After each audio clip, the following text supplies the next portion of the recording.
cuci tanganmu dulu, menjaga kebersihan dek untuk kesehatanmu.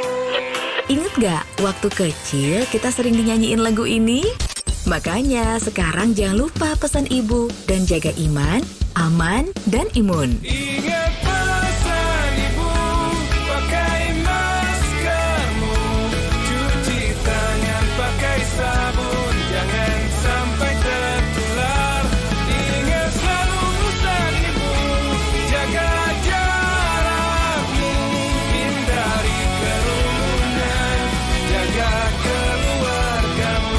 Iklan layanan masyarakat pesan ibu dipersembahkan oleh Satuan Tugas Penanganan COVID-19. Harus sering cuci tangan ya, dan ingat selalu pesan ibu. Bener sayang, kemarin itu aku cuma sama teman-teman. Mana mungkin aku selingkuh. Yakin? Yakin, aku kan sayang sama kamu. Berani disumpah deh. Kamu bohong. Buktinya kamu melirik ke kanan. Emang? Orang bohong bisa dilihat dari matanya. Ketika menjawab pertanyaan kemudian bola matanya melirik ke kiri, kemungkinan dia berkata jujur. Tapi kalau melirik ke kanan, lebih besar kemungkinannya dia berbohong. Karena otak kiri berfungsi sebagai auditory memory, sedangkan otak kanan fungsinya untuk kreativitas. Makanya kalau bola mata kamu ke kiri, kamu sedang berusaha mengingat sesuatu. Sebaliknya, kalau melirik ke kanan, bisa jadi kamu sedang mengarang cerita lain. Karena bagian kreativitasmu sedang bekerja untuk berbohong. Ngerti? Kok kamu tahu sih sayang? Tahu lah, aku kan rajin dengerin radio. Mendengarkan radio bisa bikin pintar. Ayo terus belajar dan tingkatkan budaya mendengarkan radio. Iklan ini dipersembahkan oleh PRSSNI dan radio kesayangan Anda ini. Pernah nggak para pendengar radio membayangkan kalau semua radio di Indonesia hanya memutar satu lagu barat yang sama? Apa jadinya ya kalau semua radio di Indonesia hanya memutar lagu Didi Kempot? Sekarang kalau semua radio di Indonesia cuma memutar lagu slang.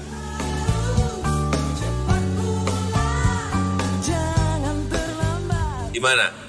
Emang enak kalau semua radio memutar lagu yang sama? Nggak seru kan? Makanya keberagaman itu harus kita jaga bersama. Dan saya yakin PRSSNI akan senantiasa menjaga keberagaman NKRI. Selamat ulang tahun yang ke-45 untuk Persatuan Radio Siaran Swasta Nasional Indonesia. Saya Joko Widodo, pendengar radio. Listen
Ya, selamat malam para pendengar nongkrong bareng.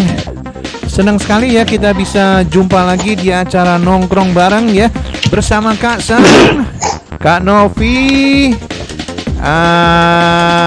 yang berada di Jakarta ya. Selamat malam Kak Novi. Selamat malam Kak San ya.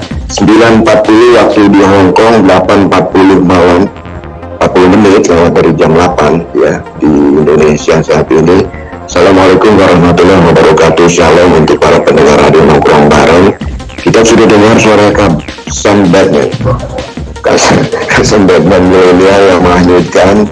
Terus kalau Spiderman yang kepek-kepek ada di sini di Jakarta. Saya udah 2 minggu ini sariawan Kasan, jadi saya bisanya makan bubur nih beberapa hari ini ya. Tapi saya pikir kalau bubur itu saya nggak campur, saya makannya kerupuknya dulu, akhirnya lama ya. Oke, kita ketemu lagi pendengar radio nongkrong bareng. Luar biasa, sudah hari ke-15 bulan Oktober ya. Waktu pasti berlalu dan usia kita terus bertambah. Semoga apapun yang dikerjakan oleh pendengar radio nongkrong bareng kita yang ada di mana saja, kita didengar di Taiwan, di Hong Kong, di Macau, Malaysia, di Arab Saudi, di Lampung ada juga pendengar kita. Semoga semua sehat-sehat saja ya. kita senang sekali bisa ketemu lagi. Orang bicara bilang begini, ada dua tempat yang harus kita sering kunjungi. Yang pertama tempat healing, ya, tempat-tempat yang menyembuhkan. Kedua, tempat-tempat yang memberikan kita inspirasi. Dan yang ketiga itu bukan tempat, tapi mendengarkan radio nongkrong bareng. Oke, seperti biasa ya, untuk menghemat waktu, kita punya kalau malam minggu kita ada yang namanya guest star, ya, bintang tamu. Bintang tamu kita malam ini luar biasa. Beliau pernah muncul juga di radio nongkrong bareng beberapa waktu lalu dan bercerita sharing pengalaman tentang berbagai hal yang pernah dijalankan beliau sebagai seorang tokoh senior asisten tenaga kerja yang ada di Taiwan. Nah ini tuh ya, pendengar radio nongkrong bareng, beliau adalah Pak Pangku Budiono. Dan waktu itu saya ingat betul Pak Pangku sebenarnya dalam pameran harusnya, tapi karena pameran yang sepi harus mengurusi orang lompat dari lantai 4 itu ya. Assalamualaikum Pak Pangku. Waalaikumsalam warahmatullahi wabarakatuh. Senang sekali gitu ya. Sehat ya Pak. Alhamdulillah kami sehat sekeluarga. Alhamdulillah.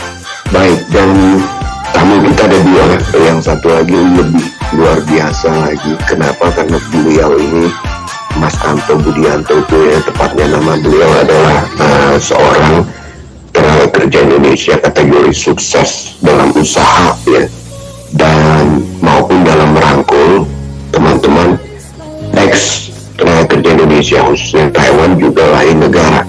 Kita dengar saja langsung Mas Anto Budianto. Selamat malam Mas Anto. Assalamualaikum, selamat malam. Ya, semoga sehat Mas Anto. Amin. Tadi sebelum kita mengudara, Mas Anto mengatakan posisinya ada di Cirebon, Pak Pangku ada di Jakarta, ya. Betul. Betul. Ya. Jadi saya juga katakan bahwa Pak Pangku pernah mengudara dengan kita dan mengemukakan berbagai hal tentang ex-Taiwan. Di penghujung pembicaraan kita, Pak Pangku menyinggung kisah sukses dari para ex-Taiwan. Nah, betul kalau saya katakan Mas Anto Budianto ini salah satu yang pernah di Taiwan, kemudian saat ini boleh dikatakan kategori sukses, Mas Anto. Insya Allah. Iya. Sukses relatif, Mas ya, diukur dari kacamata yang mana ya, Mas Anto kan ya. Betul. Tapi yang ingin kita ketahui, ya, pendengar radio nongkrong bareng ketahui itu banyak yang kebetulan ada di Hong Kong ya. Itu berapa tahun di Taiwan, kemudian keberadaan Mas Anto di Taiwan dalam rangka apa? Silakan. Oke. Sahabat-sahabat perjuangan pekerja Indonesia, insyaallah dulu saya bekerja di Taiwan selama 9 tahun lamanya. Nah, saat itu di samping bekerja, saya aktivis di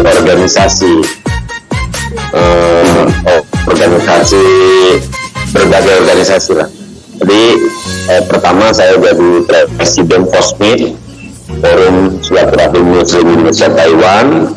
Tak lama kemudian saya naik di presiden KMIT, Keluarga Muslim Indonesia Taiwan. Nah, dari situ banyak berkumpul dengan teman-teman, dengan para mahasiswa. Kita belajar lah dari beliau, sehingga dari pengalaman yang saya dapat dari kawan itu, ketika saya pulang ke Indonesia, maka saya kembangkan seperti itu. Jadi dari kesibukan Mas Anto juga mengikuti beberapa kegiatan atau aktivitas dari organisasi yang ada di Taiwan pada saat itu, betul ya, antara lain Muslim Taiwan dan lain sebagainya. Tapi sebelum streaming juga Pak Anto menyinggung pernah pulang beberapa kali, sempat sebelum COVID gitu ya. Ini dalam rangka pulang kangen ke keluarga, sekaligus sambil membawa minum air, membina apa yang dilakukan pada saat ketika pulang ke Indonesia saat itu, ketika keberadaan Mas Anto di Taiwan, ya masih di Taiwan. Ya, kalau setelah saya pulang dari Taiwan itu 2011 saya pulang ke Taiwan itu dari Taiwan ke Indonesia. Jadi setelah 2011 itu sudah selesai tugas saya sebagai pekerja migran Indonesia di Taiwan. Nah, cuma masih sering bolak-balik ke Taiwan itu dalam rangka kunjungan, ketemu teman-teman, dan juga membawa rekan-rekan tugas dari teman-teman yang ada di Taiwan untuk pengajian, untuk konser amat, itu masih bolak-balik aja sampai sekarang. Sampai sekarang saya masih bolak-balik saja ke Taiwan. Iya, Mas Anto mengatakan di Taiwan bekerja ya, selama 8 tahun. Pekerjaannya sebagai apa, Mas, ketika di Taiwan? Saya ketika di Taiwan kerjanya di teknik engineering mesin. Oke. Jadi teknisi engineering ya. Memang latar belakangnya Mas Anto ini di engineering apa kebetulan aja?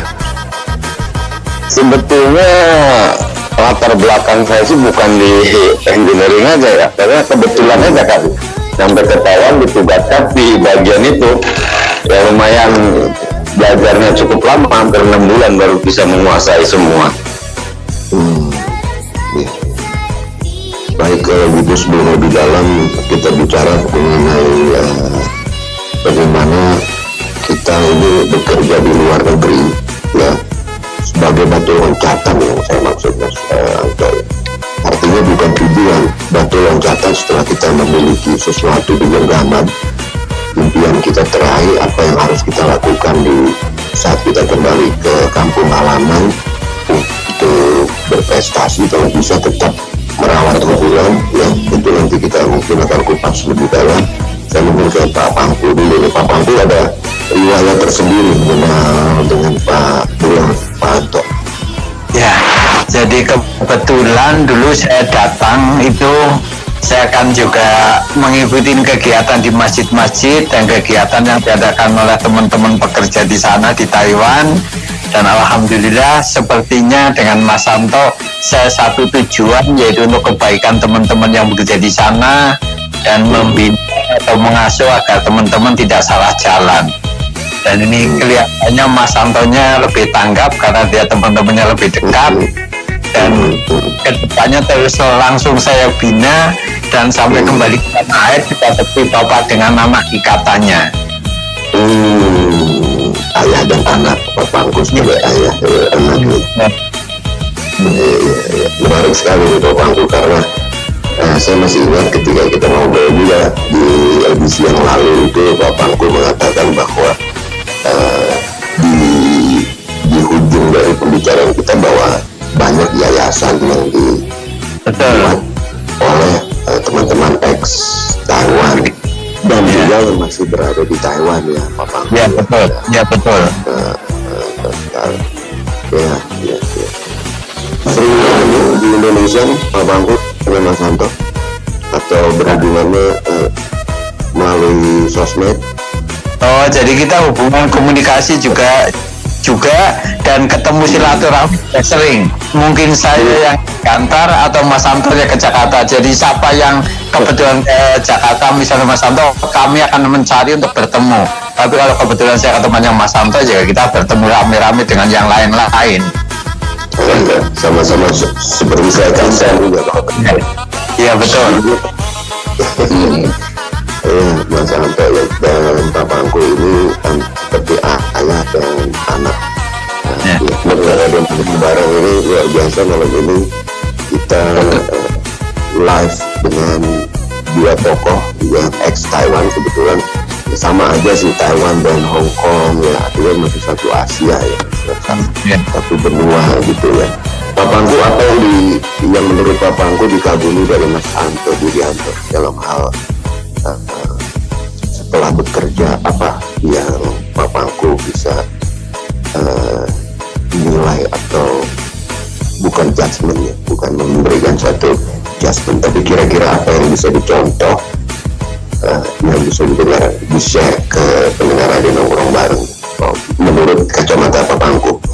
Jadi Mas Anto itu pandai sekali merangkul teman-teman, jadi bisa dituakan atau menjadi panutan gitu loh.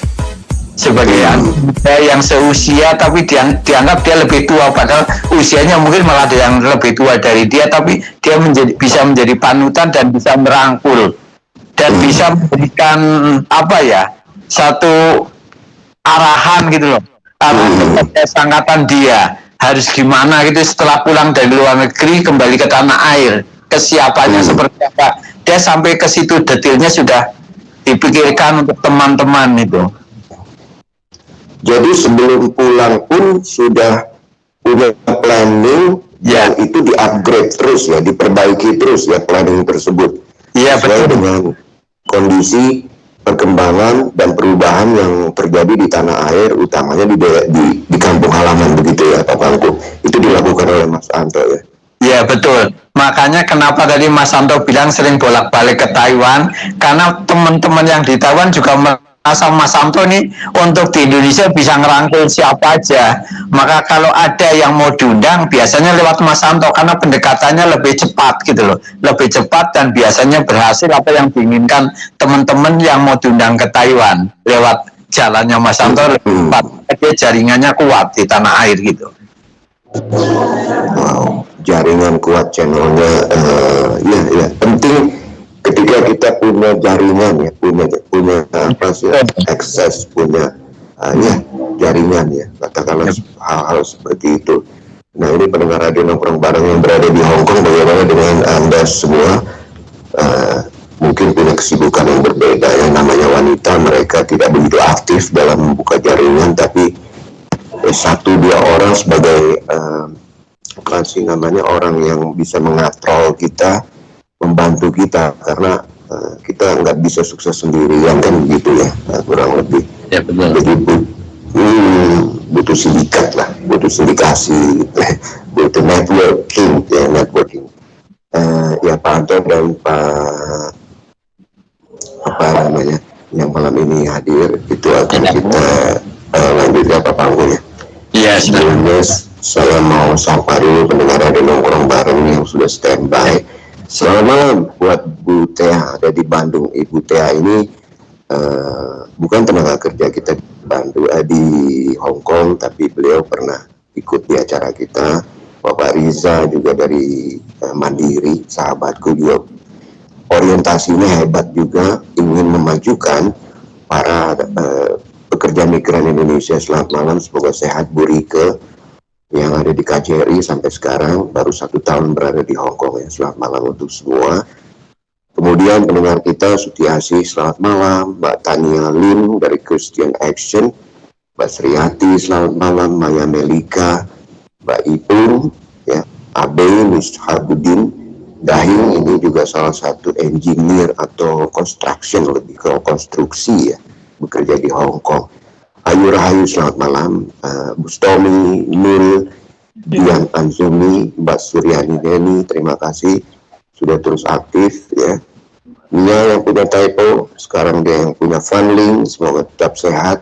Mbak Ika Oktaviani yang artis, lebih ke seni, bagus. Yang penting kita terus mengupgrade diri atau kalau memang bakatnya ke sana ya, monggo dikembangkan. Alfi, selamat malam. Sopo Wele, ini salah satu calon entrepreneur, selamat malam. Mbak Tensi juga lebih arah ke seni ya. Kemudian Yanti Christian, Ani Imu ya. Siapa lagi? Mbak Tina Chen, Mbak Yuni Galatia, Arya Jackson, SD aja nggak lulus tapi masuk TV Hong Kong nih, Mbak Arya Jackson ya. Banyak yang sama yang ini Kak prestasi. Novi, saya juga mau mengucapkan selamat malam kepada Mas Dayat dari Jawa Timur, Jawa Tengah, ya, dari betul. Nongkrong Bareng, ya, selamat mendengarkan.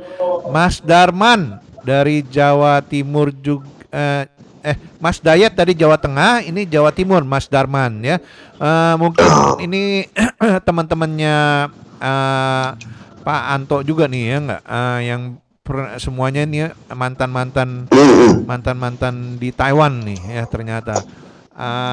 Sun Jin dan Mbak Ana yang di Singapura ya, selamat malam. Iya, kita luar biasa ya. Jadi di Singapura, di Malaysia, di mana-mana kita didengar dan ya layaknya untuk kita sharing. Kalau itu sharing ya, mantap ya.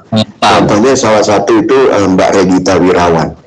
Dia ini dari Lombok ya kalau nggak salah, dari Nusa Tenggara Barat, seorang make up artist ya. Jadi bisa membuat seseorang menjadi cantik atau menjadi fantasi gitu ya. Itu juga selamat malam ya, punya ambisi. Jadi kan kita sebagai, kalau memang seseorang ingin maju sedikit demi sedikit, yang lama-lama menjadi bukit, harus juga didompang oleh yang namanya ambisi. Betul ya Pak Anto ya? Betul. Pak Anto, saya mau nanya. Penting ya, Pak Anto, saya mau nanya. Itu dulu di Taiwan itu sebagai engineer di pabrik ya kerjanya ya? Betul, saya kerja di pabrik, di perusahaan Chote Corporation. Dia merakit apa atau di bidang apanya tuh, di bagian assembly? Kita kalau saya di bukan perakitannya, bagian penggambaran untuk bentuk satu produk. Nah, karena yang keluarnya itu adalah sejenis dinamo dengan water pump, itu yang gitu. Jadi dalam on-grid-nya itu, nah kita yang buat dengan bubut gitu kan. Nah, jadi gambar dengan ukuran berapa mili gitu. Nah, itu selama 9 tahun gitu. Selama 9 tahun di Taiwan. 9 tahun. Ya nggak pindah-pindah, satu perusahaan itu. Satu perusahaan ya. Satu perusahaan itu aja. Iya. Mas Santo, 9 tahun di Taiwan. Apa yang ini yang masih kangen dengan Taiwan ini? Jujur yang saya kangen adalah Chun Necha. Necha. Iya, Chun Necha. Iya. Dulu di mana di Taiwannya? Saya di Chongli. Oh, di Chongli. Chongli itu di mana ya kalau teman-teman semua nih yang nggak tahu nih? Chongli itu berdekatan dengan Taoyuan. Dekat Taoyuan. Ya. Dekat Taoyuan, seperti itu. Oh, kalau gitu nggak ke Simenting dong ya? Wah, masih jauh. Kalau Simenting itu ke arah Taipei. Arah Taipei. Ya, cuma kegiatan kali ini banyaknya di Taipei. Banyak di Taipei. Di pusatnya, di ibu kotanya di sana. Betul. Nah, 9 tahun di sana, terus udah gitu, apa yang membuat Pak Anto atau Mas Anto nih mau balik ke Indonesia? Saya rasa kecintaan kita kepada NKRI, ya kan, Indonesia lah. Karena pikir saya, ketika kita bekerja di luar negeri itu seperti kita sedang sekolah. Gitu kan. Nah, suatu saat kita lulus. Nah, kalau lulus itu kita mau kemana gitu kan. Nah, seperti itu. Jadi ibaratnya, makanya saya sering berpesan kepada teman-teman semua, ingatlah, ketika kita bekerja di luar negeri, ini dimanfaatkan sebaik-baiknya gitu kan. Karena kita tidak selamanya akan di sana gitu. kita ini akan pulang kemana, ke Indonesia gitu kan. Nah maka dari itu mungkin kalau misalnya selama kita bekerja di luar negeri ini dimanfaatkan dengan baik, terus dari manajemen keuangan, ya kan, kita ini dari manajemen keuangannya ini yang penting, gitu kan. Ini kita jangan ketika kita di luar negeri jangan mentang-mentang itu mau bekerja, wah banyak duit, beli ini beli itu dihabiskan di sana, jangan. Nah ini kebanyakan teman-teman itu ketika bekerja lupa, gitu kan, lupa harus beli apa aja di sana. Ketika sudah kembali ke Indonesia pengen balik lagi, gitu kan. Nah yang baik itu ketika udah bekerja di luar negeri, manajemen keuangan yang penting. Nah supaya apa? Supaya kembali ke Indonesia kita sudah punya modal. Modal untuk apa? Nah, untuk membuka usaha, gitu kan? Atau buka usaha, berdikari atau bikin UMKM dan sebagainya lah. Jadi jangan sampai kita itu berpikir akan terus di luar negeri, itu tidak. Nah, bahkan saya sampaikan lebih cepat lebih baik kembali ke Indonesia. Karena seperti ini Pak, kadang-kadang kita menghitung seperti ini. Nah gaji kita ini misalnya ya kayak di Taiwan nih, kita dapat 10 juta kan. 10 juta ini ketika kita di Indonesia akan di sini nih, gitu kan, serasa kecil gitu. Kecil Pak, menurut saya serasa kecil gitu kan. Kenapa kecilnya itu? Kalau kita belum bisa memanfaatkan untuk apa ini 10 juta ini, gitu kan? Untuk apa ini 10 juta ini? Kalau hanya untuk makan, untuk dan sebagainya, maka kecil. Tapi kalau untuk dikembangkan untuk menjadi usaha, ini akan menjadi besar. Gitu kan? Kebanyakan teman-teman ini pulang bawa uang misalnya Pak ya 100 juta. Nah cuma ketika nyampe ke sini bingung untuk apa ini 100 juta ini, mau ngapain, akhirnya untuk ngapain, mau ngapain, lebih banyak beli ini beli itu beli ini yang akan pasti akan balik lagi ke luar negeri. Jadi saya pastikan orang seperti ini akan balik lagi ke luar negeri. Di Hong Kong itu ada 100 tenaga kerja Indonesia yang datang sini, yang pulang ke Indonesia, ya, itu 93% balik lagi ke Hong Kong.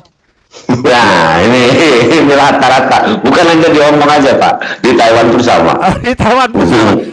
Saya rasa persentasi di sana lebih rendah kali, atau bagaimana? Yang saya tahu sih ya sama seperti itu. Jadi kurang lebih 7%, 8% itu tinggal di Indonesia, yang 90% itu balik lagi gitu ya.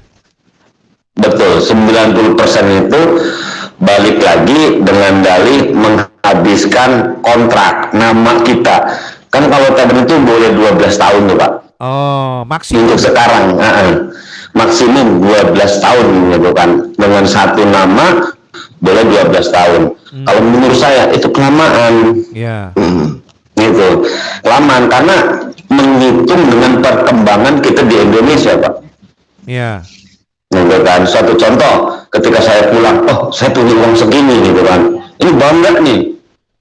Wow, masih bisa jalan-jalan, seminggu ini masih bisa kemana, semakin menipis. Dari uang pulang dari Taiwan kan. Ketika sudah 3 bulan, ini habis Pak, kebingungan. Mau apa? Harus balik lagi ke Taiwan. Gitu. Nah dari situlah saya menimba pengalamannya. Loh, saya kok balik lagi? Dengan kejadian yang pulang pertama, kok uang harus habis gitu kan? Nah, mulai itu dikembangkan. Kalau saya pribadi saat itu saya investkan Pak ke tanah. Gitu kan, betul. Saya investkan nih ke tanah. Saya belikan semua ke tanah. Karena saya masih di luar negeri, gitu kan. sampai 6 tahun saya investkan semua ke tanah hasil kerja itu. Nah, ketika saya pulang ke Indonesia itu ternyata berubah, Pak. Gitu. Yang dulu saya beli misal dengan 10 juta nih, 6 tahun saya di Taiwan, ketika saya kembali itu menjadi 60 juta gitu. Wah, 6 kali lipat. 6 kali lipat, bahkan sampai 100 kali lipat, Pak. Ya, nah, iya, dari situlah saya punya modal untuk mendirikan ya bisnis kecil-kecilan seperti itu, Pak. Oh, oke. Jadi kalau Pak Pandu bilang sukses itu bukan ukuran ya, karena sifat manusia itu apa ya? Selagi kita masih diberikan kesehatan, kita harus bekerja terus dan terus seperti itu. Iya. Jadi tidak akan pernah puas dengan satu tujuan. Oke. Para pendengar, ini Pak Anto atau Mas Anto Budianto, ya, kalau mau dilihat ya, fotonya ada di Facebook kita ya, dan juga di rolling di Radio Nongkrong Bareng nih, ya nggak? Dan saya lihat ya, Mas Anto atau Pak Anto ini kayak pejabat ya.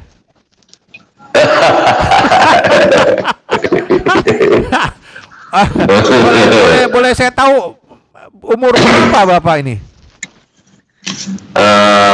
Saya sekarang usia di 41, Pak. 41, masih muda. Ya, saya lihat masih foto, muda. Saya lihat para pendengar, saya lihat fotonya ini kayak pejabat, ya nggak? Pakai kayak siapa yang di Bandung itu? Ridwan Kamil. Ridwan Kamil. Itu mudah-mudahan akan menjadi the next Ridwan Kamil. Amin. Amin. Ya. Karena saya sudah waktu 2000 berapa ya? Kemarin tuh 2020, Pak ya. 2020 sudah sempat beredar juga, udah menjadi calon wakil bupati saat itu saya. Wah. Oh, untuk daerah mana, Pak? Daerah Indramayu, Pak. Indramayu. Oh. Kebetulan saya mendampingi Pak Raden Inu Danubaya kan, itu baru bakal calon gitu kan. Pak Raden Inu Danubaya sebagai bupatinya, saya diambil sebagai wakil bupatinya saat itu. Cuma seiring 1 tahun 6 bulan satu kan, 6 bulan ke 8 bulan ya Bapak ya. Bapak yang tahu kronologisnya. 8 bulan. Iya, 8 bulan berjalan karena Pak Raden Danubaya juga pengusaha, gitu kan. Saya juga termasuk pengusaha, jadi bukan di kalangan partai itu. Jadi kita kalah di rekomendasi parpol, Pak, gitu kan. Jadi nggak dapat rekomendasi itu saat itu. Nah, makanya saya nggak jadi nih mundur gitu kan. Nah, ketika ada yang melamar lagi, saya sudah tetapkan kalau bukan dengan beliau, saya nggak mau gitu kan. Agak gitu. Pak Anto, saya mau nanya lagi. Ya. Dari pengalaman di Taiwan itu megang besi, yang oprek besi, kok pulang ke Indonesia kok jadi nanam padi sama cabai katanya saya dengar. Yo, saya seneng di pertanian, Pak. Kalau mangga, Indramayu itu terkenal dengan kota mangga. Ya. Begitu kan, ya. Saya coba nih invest ke kebun-kebun mangga seperti itu. Dan sekarang dengan pola yang luar biasa ya, ketika dulu mangga itu 1 tahun sekali, Pak. Sekarang setiap 3 bulan sekali sudah berbuah. Dengan pola yang baru, teknik yang baru kan. Kalau yang sekarang ini nih, sekarang kita sedang panen raya juga nih, mangga nih. Bulan sekarang ya. Kurang lebih sekitar 2 mingguan lagi udah panen raya nih, mangga nih. Mangga Indramayu nih, gitu kan. Indramayu. Iya, betul. Harum manis. harum manis. Sebetulnya kalau namain mangga Indramayu itu orang Indramayu bilang mangga cengkir. Itu yang Indramayunya asli gitu kan. Mangga Asli cengkir. mangga. Mangga centir gitu. Oh, centir. Mangga centir. Betul. Terus ya kita nanam padi Pak. Kalau padi kan musiman Pak. Padi gitu kan. Cuma kalau padi saya punya yang kerja gitu Pak. Jarang yang kerja di pertanian nih ada orang Pak. Ada orang yang ngurusin. Saya punya 6 orang. Iya. Punya 6 orang ya kan yang menangani bagian pertanian ini gitu kan. Nah, cuma kalau musim tanam padi saya nggak pernah lihat nih gitu. Nah, kalau di musim nanam cabe ini saya pasti nongkrongin Pak. Wah, cabe di Hong Kong mahal. Nah, itu betul. Daya tariknya itu Pak. Musim cabai ini. Makanya saya katakan juga ke teman-teman, kita nggak usah gengsi, kan? Nggak usah gengsi ketika kita pulang. Kita punya ide apa nih? Mau beternak, mau pertanian, mau apapun. Ketika usaha itu digeluti, insya Allah itu akan berhasil. Iya. Betul. Nggak akan berhasil lah ya. Ini betul Pak. Pak Anto, ini saya salah satu pendengar kita namanya Selin Karisma. Dia bilang selamat malam ya Selin. Ya, katanya ini mohon maaf telat karena lagi packing bakso katanya. Ya, lagi bikin cabe. Wih, cabenya sama baksonya enak sekali ini ternyata. Ya, sama dia bilang mangga Indramayu itu mangga mana lagi ya katanya. Kalau mangga mana lagi bukan khas Indramayu sih Pak. Karena bisa tumbuh di mana saja itu, di daerah mana saja bisa tumbuh di mana lagi. Mangga mana gitu. Mana lagi gitu, habis mana lagi. Jadi mangga pengen lagi. Iya betul. Iya. Pak Pangku di Taiwan kan dia punya ininya perkebunannya kan canggih sekali ya Pak Pangku ya. Iya betul. Iya, pengelolaannya yang luar biasa. Nah, tanah lahannya sedikit tapi efisiensi, productivity. Betul. Tinggi sekali Pak ya.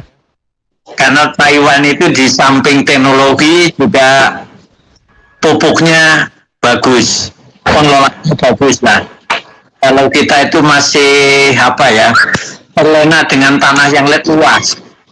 Kalau Taiwan tanahnya terbatas, jadi dia berusaha keras untuk tapi sukses. Tapi Indonesia tanahnya besar, maka dia terlena. Mungkin masalahnya. Teman-teman kita ada nggak yang bekerja di pabrik pupuk di Taiwan gitu? Kalau tinggi dekat mungkin yang kita jawab itu Indonesia tulisannya itu pupuk untuk pertanian ya, bergerak di pupuk pertanian. Bagaimana Pak? Sorry tadi alarmnya siapa punya alarm tuh ya? Nanti minggu depan, bulan depan kan ada Mas Dayat yang dari Jawa Tengah.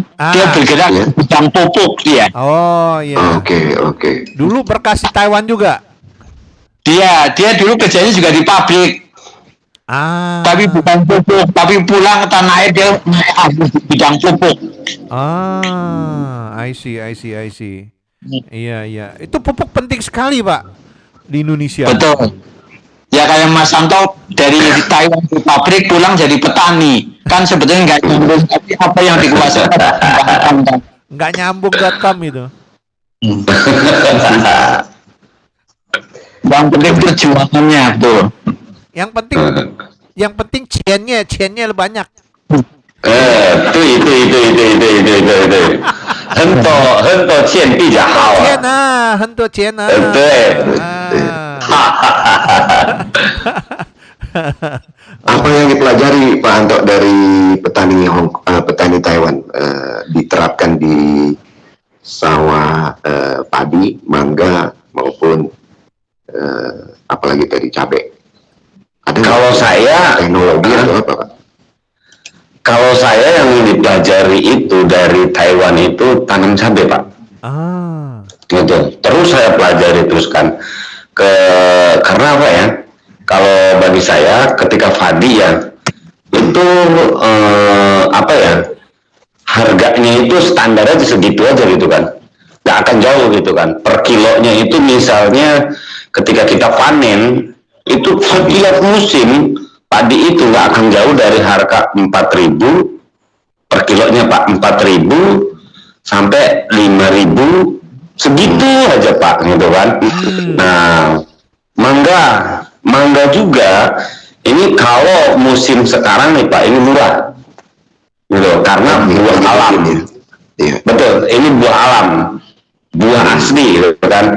Makanya saya ketika membawa mangga ke Jakarta untuk ayah saya Pak Haji Pangko, ini musim-musim ini nih karena ini asli alam, Pak. Kan? Pak Pangko masih doyan mangga ya, Pak? Doyan ya Pak Pangko. Suka, ada apalagi sekali. Kalau cabai bagaimana, Pak? Nah, mangga dulu nih. Mangga itu harganya kalau di musim yang sekarang ini murah. Tapi ketika kemarin 2 bulan yang kemarin itu nyampe ke harga 12.000, Pak, mangga itu luar biasa tuh. 12.000, 13.000. Itu kan kalau per kilo, Pak, dikit. 3 biji gitu. Wah, kita satu pohon itu udah mencapai berapa juta gitu kan, itu luar biasa. Nah, terus cabai. Nah, saya lebih suka itu ke cabai, Pak. Ya, Pak. Ada daya tarik. Ada daya tariknya harganya ini, Pak. Begitu, harga bisa 80.000 per kilo. Betul. Nah, itu kalau kenapa ya saya mengambil ilmu dari Taiwan itu yang saya pelajari itu adalah tanam cabainya itu. Karena kalau di Taiwan itu si cabai itu daunnya itu hampir nggak kelihatan tuh buah cabai semua gitu kan. Cabainya yang terlihat. Betul, yang terlihat gitu kan. Nah, itu yang sedang saya terapkan terus itu kan. Karena saya dari mulai pulang dari Indonesia 2011, di 2013 saya sudah mencoba itu, Pak, nanam cabai terus, dan 2013, Pak. Betul, 2013 saya sudah memulai itu nanam cabai itu kan. Terus itu kan pernah di suatu ketika saya nanam cabai itu di harga 40.000 itu, Pak, per kilo itu. Iya. Saya saat itu nanam kurang lebih 1,5 hektar. Dengan cabai dengan cabai yang luar biasa itu kan. Nah, saya ketika sudah musim kepanen, per 3 hari sekali saya ngambil, Pak. Setelah panen petik. Setelah mulai memetik nih, Pak, ya, sudah mulai ada yang merah. Petikan pertama dari petikan pertama kita berhenti, jangan dipetik itu sampai di 4 hari. Nah, 4 hari kita memetik lagi, jeda 4 hari kita memetik lagi, jeda 4 hari kita petik lagi. Itu selama kurang lebih 2 bulan, Pak. Kenapa ada jeda 4 hari, Pak Anto? Kita nunggu merah dulu sih, Pak, supaya merahnya itu banyak gitu kan. Nah, saat itu saya pernah ketika nanam 1,5 hektar, ketika panen ya, ketika kita memetik itu pernah 1 kali ngambil itu, Pak, ya, bahkan nggak selesai itu bahkan nggak selesai itu, Pak.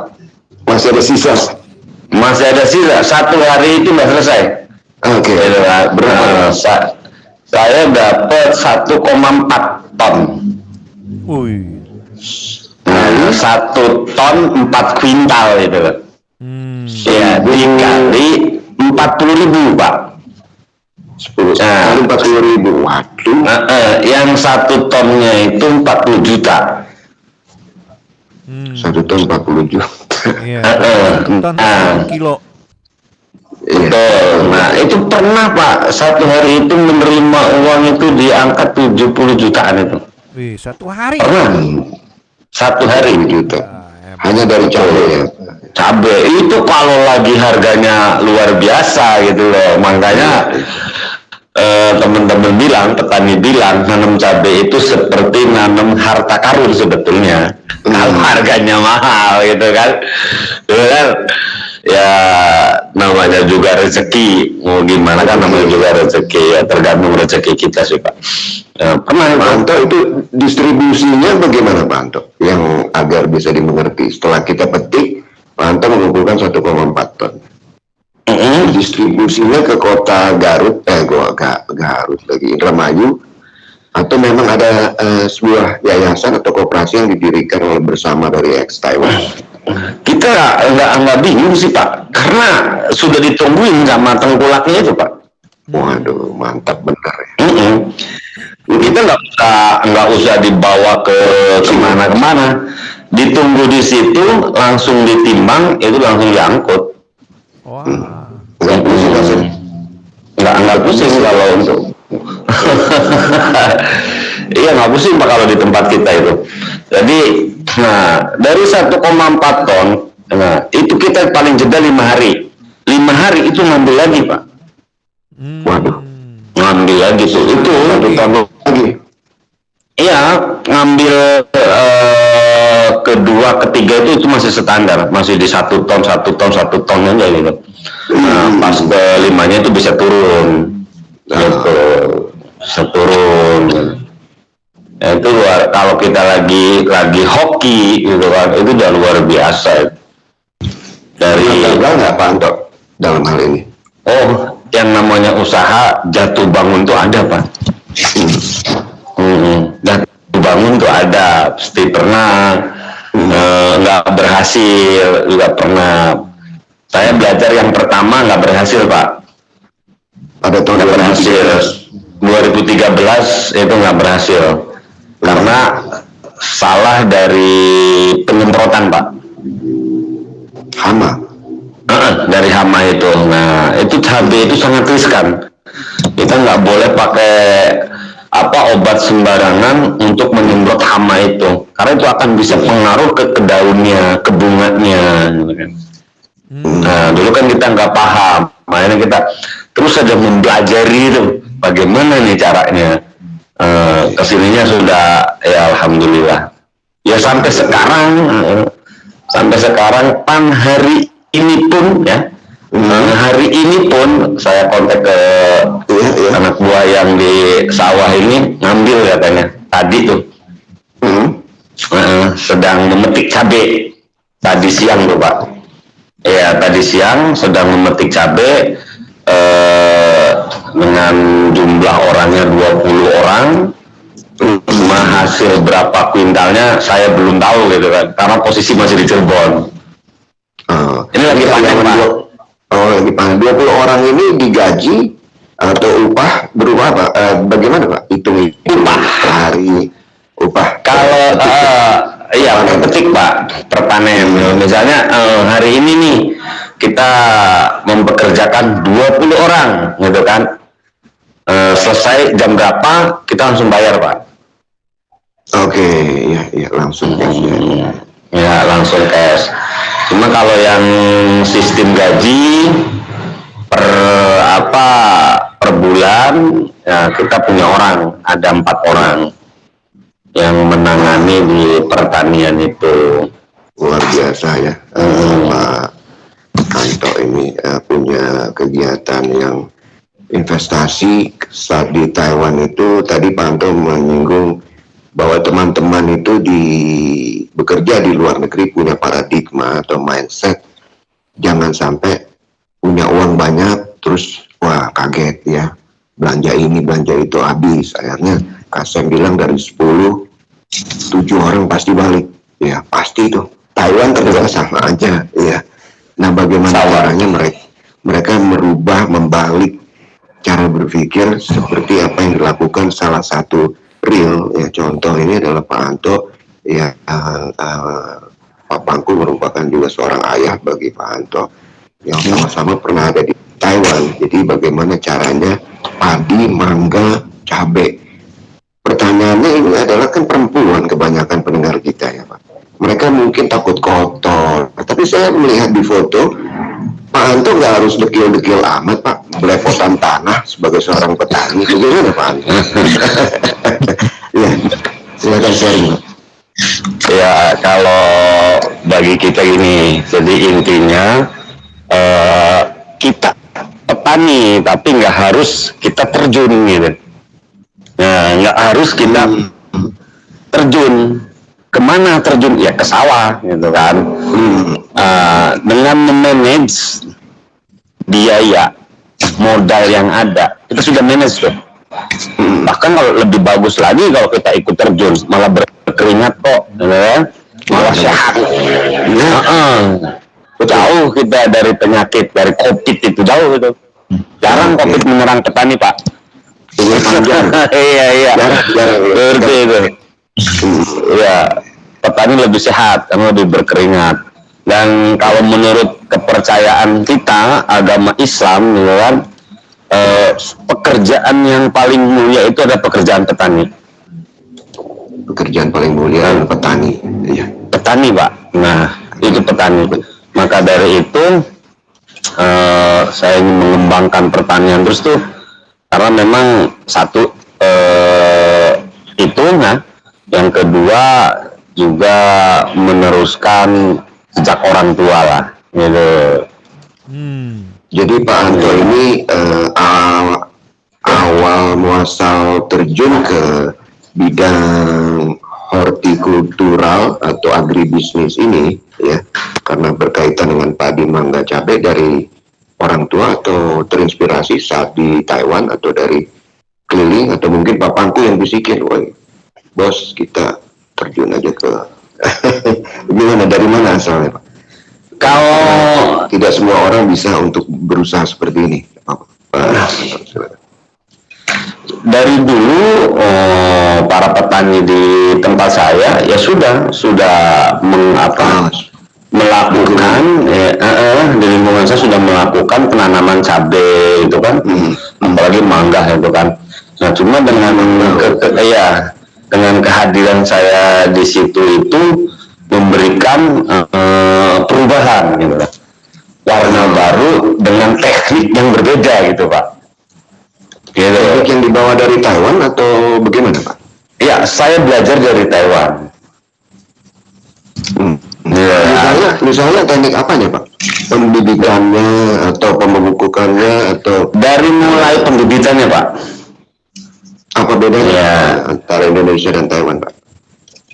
Kalau di orang kita di zaman dulu nih, ketika saya masih di Indonesia kan, nanam cabai itu satu mudah busuk, itu Pak, ya kan. Nah, mudah busuk.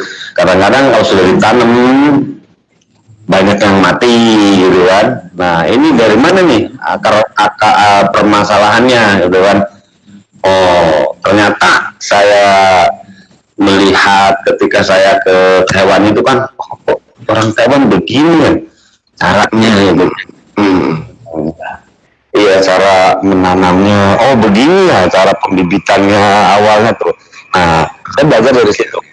Nah, maka ketika saya terjun ke pertanian itu, minimal ada perubahan gitu Pak, ada keberhasilan dari buah banyak gitu ya kan, dari angka kematian cabai itu tidak terlalu banyak. Ya, saya banyak belajarnya sih dari apa ketika di Taiwan, dan lebih banyak sih dari YouTube Pak. Dari YouTube, iya. Dari mana pun kita belajar ya. Sejauh kita punya tekad bulat dan ingin belajar. Sebelum kita lanjut, ini tanggal 15 Oktober ini adalah sebuah peringatan Hari Perempuan Pedesaan sedunia ya.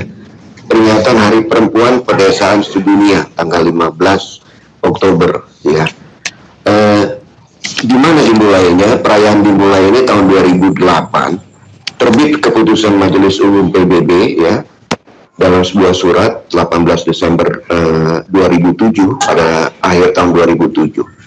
Jadi selamat Hari Perempuan Pedesaan Sedunia, karena sebagai bentuk pengakuan terhadap peran dan kontribusi penting perempuan pedesaan.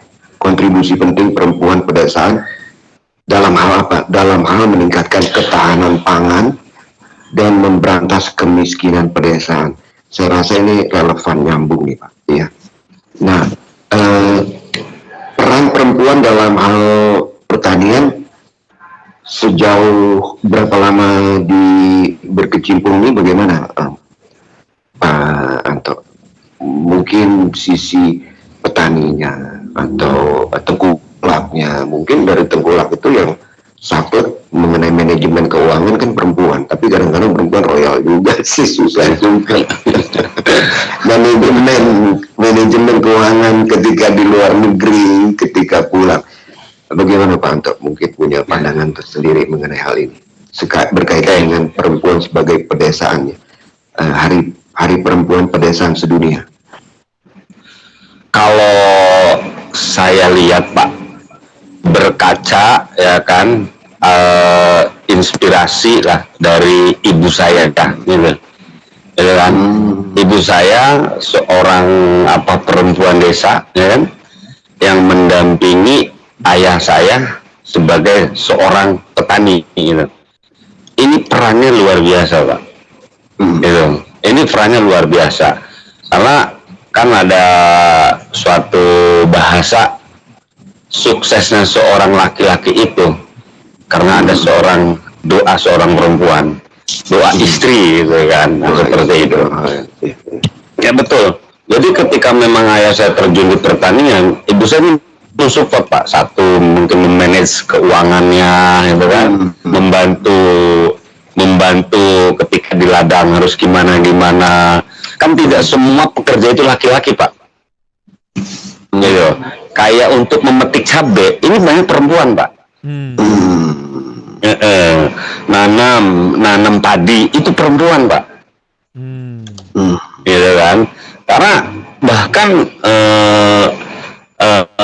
apa yang dilakukan perempuan itu menurut saya pribadi ini lebih daripada seorang laki-laki Pak.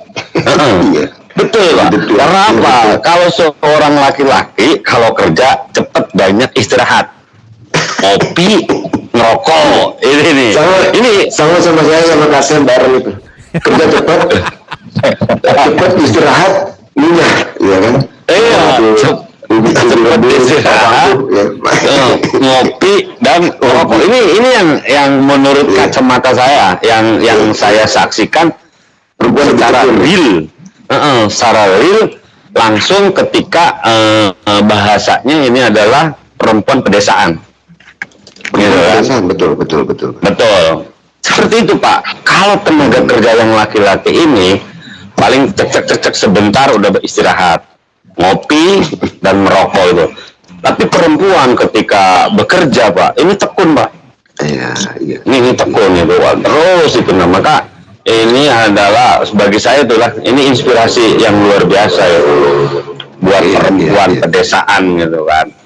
Iya, sekali lagi selamat ya untuk para wanita nih, perempuan, karena hari ini adalah perayaan ya Perempuan Pedesaan Sedunia sebagai bentuk pengakuan terhadap peran dan kontribusi ketahanan pangan dan memberantas kemiskinan pedesaan, termasuk kegiatan Pak Anto di sini memberantas kemiskinan ya. Kemiskinan ini kan yang membuat kita pergi ke luar negeri Pak. Ya, kalau nggak miskin ngapain gitu kan, nyari uang ke luar negeri. Betul. Tapi jangan sampai balik jadi miskin lagi, kan begitu Pak Anto ya. Nah, ini jangan sampai miskin luas ya. Pak Anto. Iya. Pak Anto, sekarang kan teman-teman kita nih kebanyakan di sosial media ya. Bagi saya pandangan mereka, petani itu adalah gimana ya? Itu adalah usaha atau usaha yang istilahnya it's a dying industry gitu ya nggak? Saya lihat gitu ya. Karena mereka berasa cari segitu katanya. Gua koprek di ini katanya bisa dapat segitu katanya ya nggak?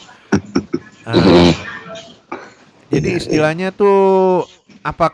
Tapi bagi saya itu menarik sekali ya nggak sebagai petani ya nggak? Misalnya farming atau apa? It's interesting ya di Indonesia itu ya nggak? Sangat ini.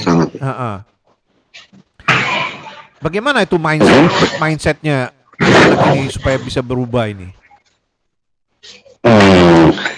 Justru ini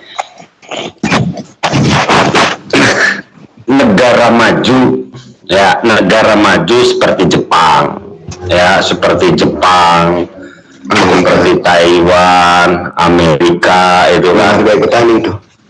Justru ini petani seperti ini sesuatu apa ya? Jadi petani.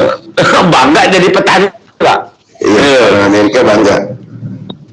Bangga itu lah. Bangga jadi petani kan. Apalagi taninya ini adalah sawah milik pribadi. Tanahnya ini yang dikelola itu ada milik pribadi. Ini udah luar biasa itu kan. Jadi ketika ada yang mempunyai mindset, petani itu capek kan gini. Tidak ada pekerjaan yang tidak capek. Iya kan. Semua pekerjaan itu pasti capek itu kan. Nah, cuma yang saya rasakan pribadi saya Pak itu kan, uang yang paling adem itu yang buat dimakan itu uang ladang pertanian Pak. Saya setuju itu Pak. Betul, saya setuju. Ini adem sekali gitu kan. Tidak ada, dan hidup yang paling tenang itu adalah jadi petani. Iya. Saya mau jadi petani Pak. Nggak jadi.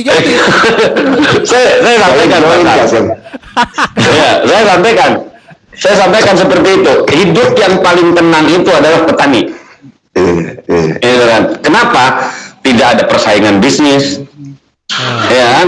Tidak ada persaingan teman di kantor, nggak ada gitu. Jadi paling tenang itu hidup itu menjadi petani. Saya kagum dengan Pak Anto ini di usia masih belum 50 sudah memperhatikan tanah air, ya.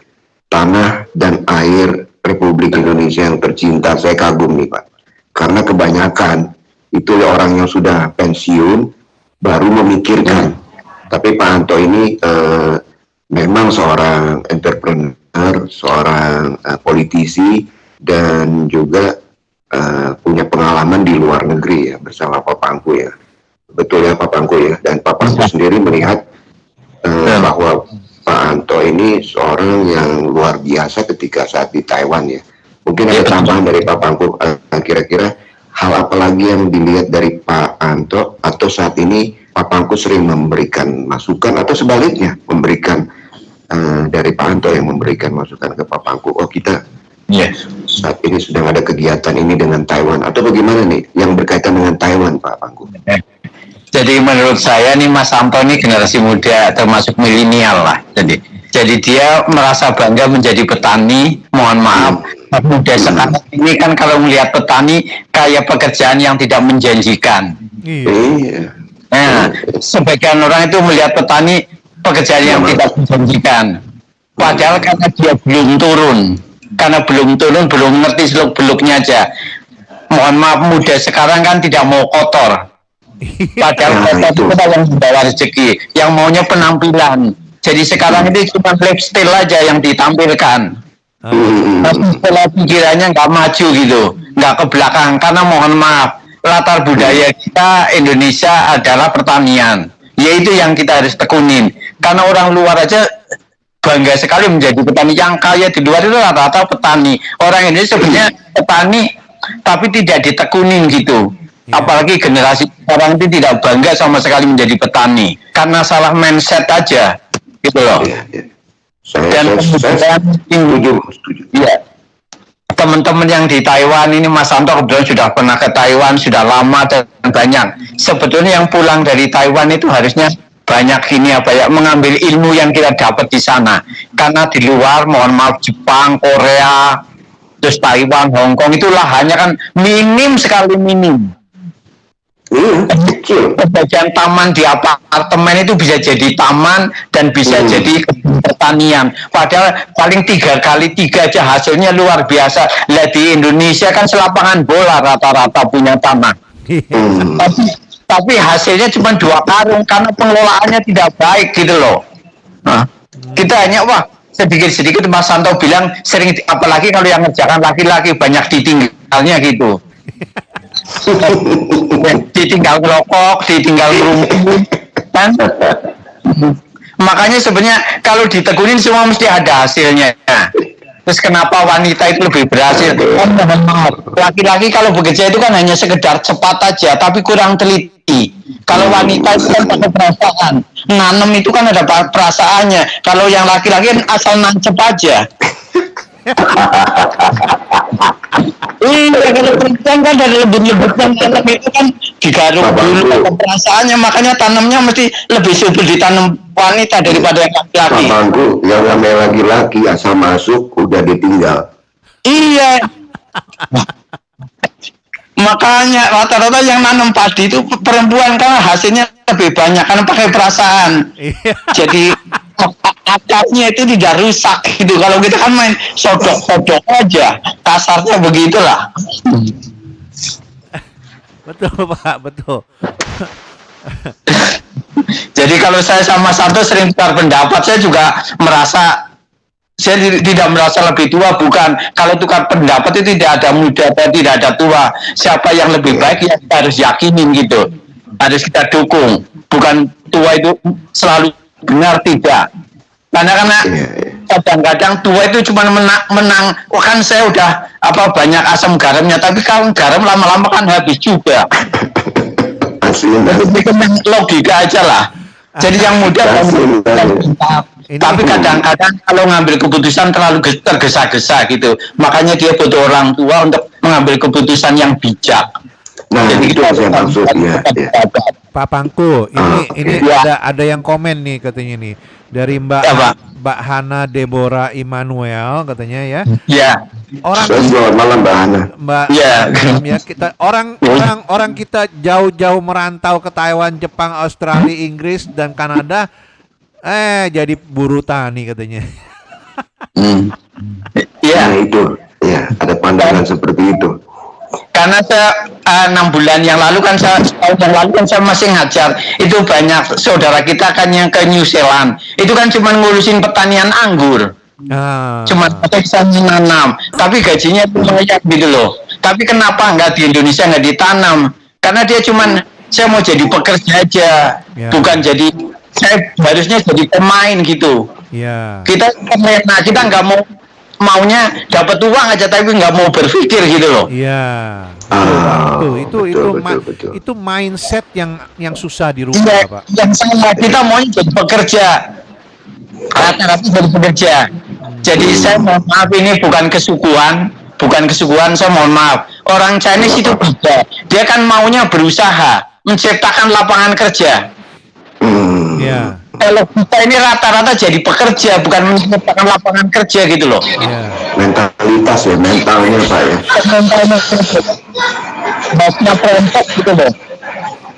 Kita maunya setiap bulan dapat duit, tapi enggak ada pasang surutnya. Mas Santo tadi juga bilang bertani itu ada pasang surutnya, kadang-kadang sukses, kadang-kadang, tapi itu memang yang tantangan ya ke depan harus begitu gitu. Kalau kita rata-rata tidak siap, kalau kolek nggak siap, makanya kita harus bekerja aja. Mungkin itu aja. Betul Pak, betul. Ini seru sekali ya para pendengar nongkrong bareng ya. Pak Pangku atau Pak Anto ya, apakah ada teman-teman kalau yang mau bergabung, ada grup diskusi gitu? Kemana kira-kira Pak Anto yang bisa dihubungi atau Pak Pangku belajar atau memberikan atau sharing itu bisa dihubungi di mana Mas Anto Budianto atau Pak Pangku Rubiono dalam hal ini komunitas ex Taiwan, tapi ini kalau jika ada pendengar radio nongkrong bareng yang di Hong Kong ingin banyak mengetahui hal seperti ini yang berkaitan dengan mangga, padi, cabai, itu kemana Pak Anto? Bisa boleh langsung ke nomor saya. Cuma kalau ingin langsung ketemu, kita punya Yayasan Yatim Piatu Buruh Migran Indonesia di Kerawang. Yayasan Yatim Piatu, Pak. Betul, Yayasan Yatim Piatu Buruh Migran Indonesia. Ada buruh migran. Ada di Facebook, Pak. Facebook. Ada, Pak. Oke. Di Facebook ada. Di Facebook ada. Itu namanya Yayasan Yatim Piatu BMI lah, Buruh Migran Indonesia. Dan ini luar biasa, Pak. Didirikan oleh teman-teman BNI. Dan sekarang diganti pekerja migran kan. Nah, itu kita mendirikan yayasan itu, dan bukan hanya ada di Kerawang, banyak cabangnya, Pak. Nah, ada di Jawa Timur, di Banyuwangi, ya, ada di Indramayu, ada di mana, Kebumen, ada Cilacap, ada di Lamongan, ada. Dan itu dana mendirikan yayasan itu dan beserta bangunannya itu adalah hasil dari teman-teman pekerja migran Indonesia semua. Yang di Thailand atau dari mana-mana pun ya? Kalau saya sampaikan yang di Kerawang, yang di pusat itu 99,9% itu dari Taiwan, dari teman-teman pekerja semua, gitu kan. Dan kita mengasuh anak-anak yatim di situ, Pak. Kebetulan saya yang diberikan amanahnya sebagai ketuanya dari mulai tahun 2009 pembangunan ya sampai sekarang, Pak. Iya. Yayasan Yatim Piatu BNI ini ya. Betul. Pak Anto atau Pak Pangku, apakah ada grup chat gitu yang istilahnya ini kayak saya nih ya, saya digabungkan ke satu grup namanya Beyond Moringa Indonesia, ya. Nah di situ adalah pengusaha dan petani moringa. Jadi daun kelor ya, para pendengar ya. Itu ada kira-kira ada 250 partisipan. Dan itu sangat aktif sekali, di orang saling sharing hasil produk mereka. Itu ternyata sangat bagus ya, para pendengar ya. Itu sampai ada mie daun kelor, kopi daun kelor, sabun daun kelor, masker daun kelor. Hebat sekali ini. Apakah ada grup-grup seperti itu atau mungkin alangkah bagusnya ya kalau bisa dibikin grup kayak begitu. Jadi mereka bisa chatting ya, atau saling sharing sukses story, sukses produk masing-masing di daerah masing-masing atau di perusahaan masing-masing gitu. Grup ya, mungkin kedepannya dikembangkan ya. Iya, mungkin bisa dikembangkan begitu, Pak Anto dan Pak Pangku. Ya gini, jadi sementara ini yang Indramayu ini memang masih masing-masing ya individu, masih belum ada cap yang jadi satu. Tapi untuk wilayah Jawa Timur itu sudah ada, sama yang di Jawa Tengah, Mas Dayat itu mengenai pupuk, dia punya jaringan dan ada capnya. Mas Darman itu yang di Malang itu cap perkebunan durian dia. sama alpukat, dia punya jaringan juga, punya chat masing-masing, jadi saling share. Ya. Karena kalau yang kesini yang pertanian ini kelihatannya memang mohon maaf juga orangnya masih tertentu sekali karena ini masih belum bergabung di dalam tapi memang masing-masing petani aja yang lugu-lugu aja gitu loh. Masih belum bikin perkembangan teknologi dengan baik gitu. Iya, mungkin dibentuk petani-petani mantan PMI ya, mantan PNI yang sukses, jangan yang sukses, maksudnya mantan PMI aja gitu ya nggak? Mungkin dibikin grup chat ya masing-masing kalau mau tahu bagaimana sukses, bagaimana kayak tadi Mas Anto udah sharing ya, bagaimana supaya cabai bisa dipanen berapa kali-kali ya, padi bisa berpanen berkali-kali dan mangga juga bisa berkali-kali ya nggak? Nah itu bagaimana tekniknya ya? Betul. Bagus juga ya kalau dibikin grup kayak begitu Pak.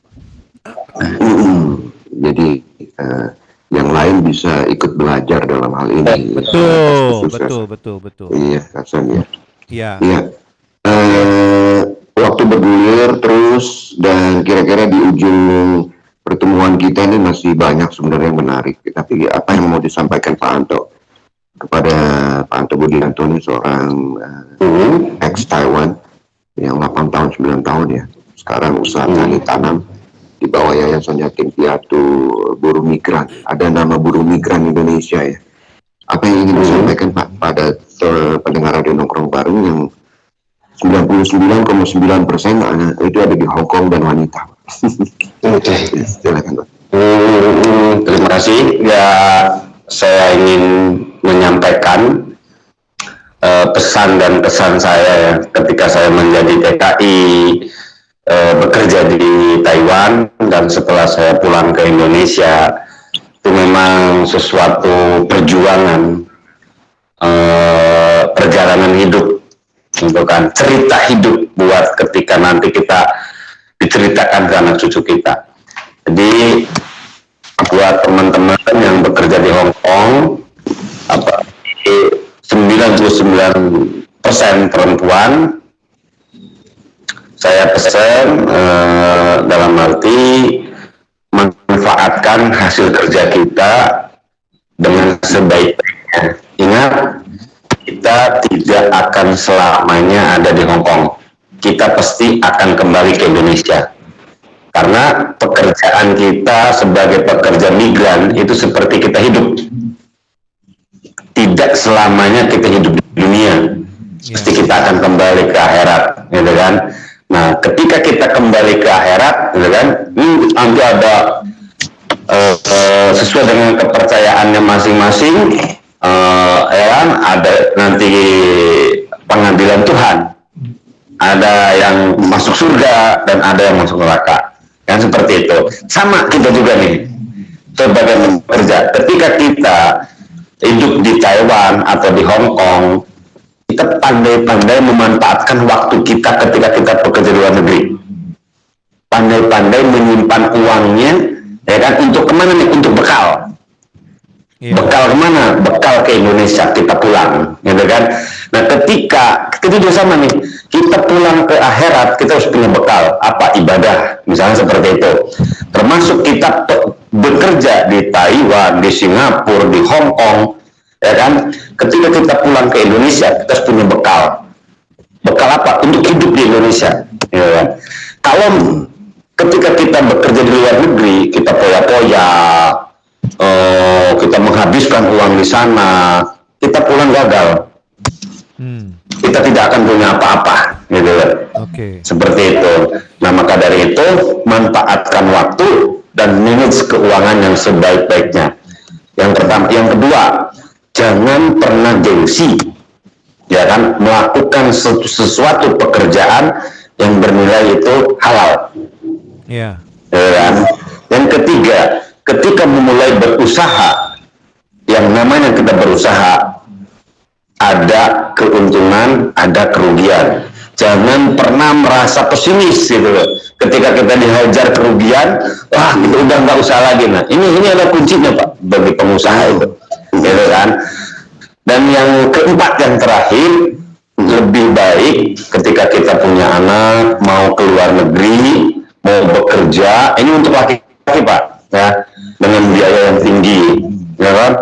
Ke Taiwan aja sekarang ada yang sampai biaya sampai 60 juta, itu kan udah banyak ini Pak kan. Nah, lebih baik jangan, gitu. Manfaatkan uang itu adalah untuk usaha. Oke. Gitu kan?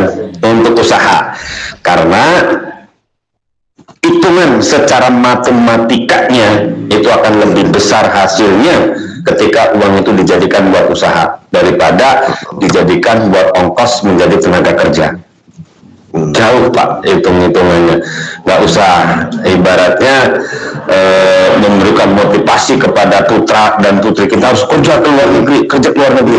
Jangan, lebih baik manfaatkan uang itu untuk usaha. Seperti itu. Pesan saya. Luar biasa Mas Anto Budianto, ya terima kasih banyak. Pak Pangku juga terima kasih banyak, ini Mas Anto Budianto sebagai milenial. Kanovi, saya pengen minta Pak Pangku ditutup dengan pantun. Oh iya, nah betul, kita tunggu. Silakan Pak Pangku. Dengan pantunnya. Tanam padi jalannya mundur, sudah mundur tanaman teratur. Kita wajib berucap syukur karena masih diberi umur. Dan jangan lupa tafakur agar hidup lebih makmur. Mantap. Oke. Terima kasih banyak Pak Pangku dan Pak Anto atas kehadirannya di acara Radio Nongkrong Bareng, dan saya menarik sekali dengan apa yang di closing tadi sebagai penutup ya. Sampai ketemu lagi di waktu yang akan. Makasih. Terima kasih Pak Pangku. Salam semuanya, sukses ke depan. Ya, sama-sama. Kita jumpa lagi bulan depan. Ya, jumpa lagi Pak Pangku. Ya, Mas Anto Budianto, sukses ya. Siap ke depannya. Iya. Ya, nanti kita ketemu di Indonesia Pak ya. Ya, siap. Assalamualaikum. Salam sehat. Waalaikumsalam warahmatullahi wabarakatuh. Waalaikumsalam. Bye. Oke, Kanovi. Baik. Closing ya. Terima kasih ya untuk pendengar Radio Nongkrong Bareng yang sudah bersama kita. Kita sudah dengar tadi banyak inspirasi, banyak hal-hal menarik dari ex-Taiwan yang bekerja sebagai petani milenial, dan apa yang disampaikan di penghujung itu bisa diulang-ulang ya. Terima kasih sudah bergabung di acara Nongkrong Bareng. Selamat beristirahat, sudah jam 11. Entah besok mau ngapain, tapi manfaatkan waktu untuk belajar, itu yang penting. Kalau ada sumur di ladang, bolehlah kita menumpang mandi. Kalau ada umurku panjang, bolehlah kita bertemu lagi atas ikan sambal terasi. Kami ucapkan terima kasih. Wassalamualaikum warahmatullahi wabarakatuh. Bye-bye. Assalamualaikum warahmatullahi wabarakatuh. Bye. Ya, jangan lupa para pendengar di like dan di share ya acara kita pada malam hari ini, dan kita akan jumpa lagi pada hari Rabu ya, minggu ketiga bersama KJRI Hong Kong ya. Oke, sampai di sini. Sampai jumpa. Selamat istirahat. Bye. Terima kasih. Selamat malam.